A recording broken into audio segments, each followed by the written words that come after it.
پھر جب سروت اپنی سینڈل کے تلے پر اپنے شکار کو رکھے میرے سامنے سے گزری تو مجھے بے ساختہ ہنسی آ گئی۔ ارے آپ اس سے ڈر گئی تھی؟ میں نے حیرت ظاہر کی۔ جی، یہ آپ ہی نا لال بیگ سے بہت ڈرتی ہیں۔ یہ کمبخت مجھے نظر بھی فوراً آ جاتے۔ لال بیگ تو کوئی ایسی چیز نہیں کہ اس سے ڈرا جائے۔ پتہ نہیں کیوں مجھے اس سے اس قدر ڈر لگتا ہے۔ اسے دیکھتے ہی میرے جسم پر کپ کپی طاری ہو جاتی ہے اور جب تک اسے مار نہ دیا جائے مجھے سکون نہیں ملتا۔ بھلا وہ سروت کا کہ وہ اس مسئلے کی سنگینی کو سمجھتے ہوئے کہیں نہ کہیں سے اسے ڈھونڈ کر نکال لیتی ہے اور مار کر ہی دم لیتی ہے۔ اس خوف کے پیچھے کوئی واقعہ ہے کیا؟ نہیں، کوئی ایسا واقعہ نہیں ہے۔ آپ کو میرے بارے میں کوئی غلط فہمی نہیں ہونی چاہیے۔ اگر میں لال بیگ سے ڈر گئی تو اس کا مطلب یہ ہرگز نہیں ہے کہ میں کوئی بزدل قسم کی لڑکی ہوں۔ میں سانپ سے بالکل نہیں ڈرتی۔ اگر سانپ اس وقت میرے سامنے آ جائے تو میں اسی طرح آرام سے بیٹھی رہوں گی۔ حیرت ہے کہ لال بیگ سے ڈرتی ہیں لیکن سانپ سے نہیں ڈرتی۔ اور ریچھ کے بارے میں کیا خیال ہے آپ کا؟ اگر کوئی ریچھ اچانک اس ڈرائنگ روم میں نمودار ہو جائے تو کیا کریں گی آپ؟ ریچھ سے تو مجھے قطعاً ڈر نہیں لگتا، اور اس کا ثبوت یہ ہے کہ آپ نے اس کی تصویر کشی کی ہے۔ میں نے فوراً اس کی بات کاٹی۔ تصویر بنانا تو خیر ایسا کوئی مسئلہ نہیں ہے۔ میں ریچھ کو اپنے ہاتھ سے گھاس کھلا چکی ہوں کئی بار۔ یہ آپ زندہ ریچھ کی بات کر رہی ہیں نا؟ میں نے تصدیق چاہی۔ جی ہاں، کسی مجسمے کی بات نہیں کر رہی ہوں، زندہ ریچھ کی بات کر رہی ہوں۔ یہاں ایک ریچھ والا کبھی کبھی آتا ہے، اس کے پاس ریچھ کا جوڑا ہے۔ وہ جب بھی اس علاقے میں آتا ہے تو میرے گھر سے ہو کر گزرتا ہے۔ میں اس سے ریچھ کا تماشا دیکھتی ہوں اور کچھ پیسے اس کے ہاتھ میں رکھ دیتی ہوں۔ اب تو وہ ریچھ مجھ سے خاصا مانوس ہو گیا ہے۔ میں پڑوس سے خرگوشوں والی نرم نرم گھاس منگوا لیتی ہوں۔ میرے برابر والے گھر میں خرگوش پلے ہوئے ہیں۔ کبھی اس ریچھ کی سبزی اور پھلوں سے تواضع کر دیتی ہوں، اور تو اور میں نے اس کے لیے فارم سے شہد بھی منگا کر رکھا ہوا ہے۔ میں شہد اپنی ہتھیلی پر رکھ کر ہاتھ آگے کر دیتی ہوں، وہ اپنی زبان سے مزے مزے سے شہد چاٹتا ہے۔ اچھا، ٹھیک بات ہے۔ اچھا، یہ بتائیے گا کہ یہ خاطر تواضع صرف ریچھ کی ہوتی ہے یا ریچھنی کی بھی ہوتی ہے؟ نہیں، صرف اور صرف ریچھ کی، ندرت نے ہنستے ہوئے جواب دیا۔ ایک دو بار میں نے ریچھنی کو بھی کھلانے کی کوشش کی تھی لیکن اس نے نہیں کھایا۔ وہ صرف مداری کے ہی ہاتھ سے کھاتی ہے۔ شاید مجھ سے جلتی ہے وہ۔ کیا آپ کو ریچھ سے اتنا لگاؤ کیوں ہے؟ اصل میں بچپن سے ہی تمام جانوروں میں ریچھ کو پسند کرتی ہوں۔ جب میں بہت چھوٹی سی تھی، 4-5 سال کی، اس وقت سے ہی ریچھ کو دیکھ کر اس کی طرف لپک جاتی ہوں۔ محلے میں جب بھی ریچھ والا آتا تو میں کسی نہ کسی طرح تماشا دیکھنے پہنچ جاتی اور بڑی دلچسپی سے اس کے دلچسپ حرکتوں کو دیکھتی رہتی۔ ایک بار میں اپنے ابو کی انگلی پکڑ کر تماشا دیکھ رہی تھی کہ میں نے ریچھ کی پیٹھ پر بیٹھنے کی ضد کی۔ ابو نے فوراً ہی مجھے اس کی پیٹھ پر سوار کر دیا۔ میں بے انتہا خوش ہوئی، اس کے لمبے لمبے بال پکڑ کر کھینچتی رہی۔ گھر آ کر جب امی کو معلوم ہوا کہ میں ریچھ کی پیٹھ پر بیٹھ کر آئی ہوں تو انہوں نے اپنے دونوں ہاتھوں سے دل تھام لیا۔ جب ذرا ان کی طبیعت سنبھلی تو بیچارے ابو کی شامت آ گئی۔ اس کے علاوہ ہم بھی چڑیا گھر جب بھی جاتے تھے تو میری توجہ کا مرکز ہمیشہ سے ریچھ کا پنجرا ہوتا تھا۔ میں دیر تک ریچھوں کو تکا کرتی تھی۔ کہنا پڑے گا کہ آپ کی پسند کچھ عجیب سی ہے۔ کیوں؟ نہیں، دراصل مجھے نا ریچھ بڑا ہی بدہیت جانور دکھائی دیتا ہے۔ ذرا بھی تو حسن نہیں ہے اس میں۔ مجھے تو اس کے روئیں روئیں میں اسرار چھپے دکھائی دیتے ہیں۔ کسی نے مجھ سے کہا تھا کہ عورت اور ریچھ میں زیادہ فرق نہیں ہوتا۔ میں نے اسے چھیڑنے کے لیے کہا۔ وہ تنک کر بولی، کیا مطلب؟ بھائی دونوں ہی پراسرار ہوتے ہیں، میں نے ہنس کر جواب دے دیا۔ خیر، ایسی تو کوئی بات نہیں ہے۔ عورتیں تو کھلی کتاب کی طرح ہوتی ہیں۔ بھائی یہ محض کتابی جملہ ہے، ورنہ حقیقت اس کے برخلاف ہے۔ عورتیں مرد کے مقابلے میں زیادہ گہری ہوتی ہیں۔ اندر ہی اندر مرد کا سمجھنا آسان ہوتا ہے، عورت کا سمجھنا مشکل۔ بعض وقت عورت خوش ہوتی ہے تو اس کی آنکھ میں آنسو ہوتے ہیں، اور ہنس رہی ہوتی ہے تو ضروری نہیں کہ خوش ہے۔ کبھی اس کی ہاں نہیں ہوتی ہے، کبھی اس کی نہیں ہاں ہوتی ہے۔ بھائی بہت مشکل ہے عورت کو سمجھنا۔ ندرت کی طرف سے فوراً احتجاج ہوا اور کہنے لگی نہیں نہیں یہ جھوٹ ہے۔ میں نے ندرت سے ہی پوچھ لیا کیوں بھائی جھوٹ کیوں ہے؟ اصل میں آپ نے عورت کو دیکھا ہی نہیں۔ آپ ایسا کریں شادی کر لیں۔ اگر میں نے شادی نہیں کی تو اس کا کیا مطلب ہے کہ میں عورت سے نا واقف ہوں؟ کی باتیں کر رہی ہیں ندرت آپ؟ میں نے بڑے یقین سے کہا۔ اس کے جواب میں ندرت نے ایک خاص انداز میں اچھا کہا۔ آپ کے اس اچھا نے تو میرے جملے کا مفہوم ہی تبدیل کر دیا ہے۔ اب میں اس قدر بھی عورت سے واقف نہیں ہوں ندرت۔ دیکھیں جو لوگ عورت کو پہیلی، معمہ یا نہ سمجھ آنے والی چیز سمجھتے ہیں وہ دراصل خود بے وقوف ہوتے ہیں۔ اچھا یہ میں مان لیتا ہوں، بالکل ٹھیک کہہ رہی ہیں آپ، میں نے بڑی فراخ دلی سے کہہ دیا۔ لیکن آپ ان لوگوں میں سے نہیں ہیں، تو اچھے خاصے سمجھدار ہیں۔ دیکھیں عقل مندی کے اس سرٹیفکیٹ کا بہت بہت شکریہ۔ ندرت کی چھٹیاں ختم ہونے والی تھی، ایک آدھ دن ہی باقی تھا۔ میں بڑی پابندی سے اس کے ہاں آ رہا تھا اور ان 13-14 دنوں میں میں نے اس کے بارے میں بہت کچھ جان لیا تھا۔ اس کی شخصیت کے بے حس پہلو میرے سامنے آ گئے تھے، لیکن اصل پہلو 7 پردوں میں چھپا ہوا تھا۔ شادی سے متعلق بھی کوئی بات میں نہ جان سکا تھا۔ میں نے ابھی تک اس موضوع کو نہیں چھیڑا تھا، نہ ہی ندرت کی طرف سے پہل ہوئی تھی۔ میں بڑے صبر سے اس وقت کا منتظر تھا، اس لمحے کا منتظر تھا کہ میں شادی کا ذکر چھیڑوں تو خود بخود اسرار کے پردے اٹھنے شروع ہو جائیں۔ ندرت کی چھٹیاں ختم ہوئیں تو اس نے مزید 15 دن کی چھٹیاں اور بڑھا لی۔ طبی نقطہ نظر سے وہ بالکل صحت یاب تھی۔ ڈاکٹر نے بینک جوائن کرنے کی اجازت دے دی تھی، لیکن اس نے خلاف توقع چھٹیوں میں اضافہ کر دیا۔ ادھر بینک میں ندرت کی مزید چھٹیوں کی درخواست پہنچی، ادھر آصف کا ٹیلی فون آ گیا۔ کیوں بھائی یہ کیا چکر ہے؟ میں آصف کا سوال سنتے ہی فوراً سمجھ گیا کہ روئے سخن کس طرف ہے، لیکن انجان بن گیا۔ کیسا چکر آصف؟ میں نے بہت معصومیت سے پوچھا۔ ندرت نے چھٹیاں کیوں بڑھا لی ہیں بھائی؟ تم نے آنا جانا تو چھوڑ دیا، اس لیے میں نے ہنس کر کہا۔ تم دونوں یہ بات جانتے ہو کہ میں آج کل کس قدر مصروف ہوں۔ ذرا بہن کی شادی ہو جائے پھر یہ شکایت نہ ہوگی، لیکن تم یہ بتاؤ کہ اس نے چھٹی کیوں بڑھا لی؟ کیا ڈاکٹر نے مزید آرام کو کہا ہے؟ نہیں، ڈاکٹر نے تو اسے بھلا چنگا ہونے کا تصدیق نامہ جاری کر دیا تھا، لیکن وہ خود کو شاید ابھی تک بیمار ہی سمجھتی ہے۔ اچھا، ایک بات بتاؤ یار، کہیں تم نے تو اسے بیمار نہیں کر دیا؟ آصف کے لہجے میں شرارت اتر آئی۔ اصل میں اس میں تمہارا کوئی قصور نہیں ہے۔ چھڑے آدمی کو ہر شخص پولیس کی نگاہ سے دیکھتا ہے۔ میں چھڑا ضرور ہوں، لیکن تمہارا دوست بھی تو ہوں۔ دوستوں کو تو شک و شبہ کی نظر سے دیکھنا ٹھیک نہیں ہوتا۔ یار مجھے ڈر ہی رہتا ہے۔ کیسا ڈر؟ کہیں تم سنجیدہ نہ ہو جاؤ۔ اوہ آصف، اچھا یہ بتاؤ میرے سنجیدہ ہونے سے کیا تمہیں دکھ پہنچے گا؟ ہاں بہت زیادہ۔ اس لیے نہیں کہ تم میری دوست کو مجھ سے چھین لو گے، بلکہ اس لیے کہ میں ندرت کو بہت عرصے سے جانتا ہوں۔ تم اس کے ساتھ خوش نہ رہ سکو گے۔ وہ نفسیاتی مریضہ ہے، تمہیں کچھ نہ دے سکے گی سوائے اذیتوں کے، سمجھ رہے ہو؟ آصف نے بڑی سنجیدگی سے یہ بات کہی۔ تم فکر نہ کرو آصف، میرا اس سے شادی کرنے کا کوئی ارادہ نہیں ہے۔ میری دلچسپی اس کے کردار کے مطالعے تک ہے بس۔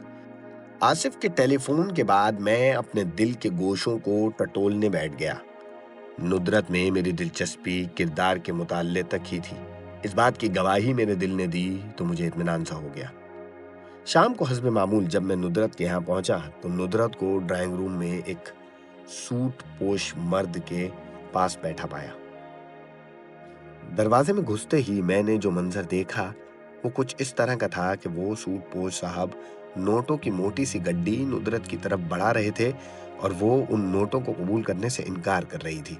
مجھے دروازے پا کر انہوں نے وہ نوٹوں کی گڈی ذرا پیچھے کی طرف کر لی اور ذرا سنبھل کر بیٹھ گئے۔ ندرت نے مجھے دیکھ کر حسب معمول آئیے آئیے کا نعرہ لگایا اور احتراماً اٹھ کر کھڑی ہو گئی۔ ندرت کو کھڑا ہوتے دیکھ کر وہ صاحب بھی میرے عوامی سوٹ پر نظر ڈالتے ہوئے کھڑے ہو گئے۔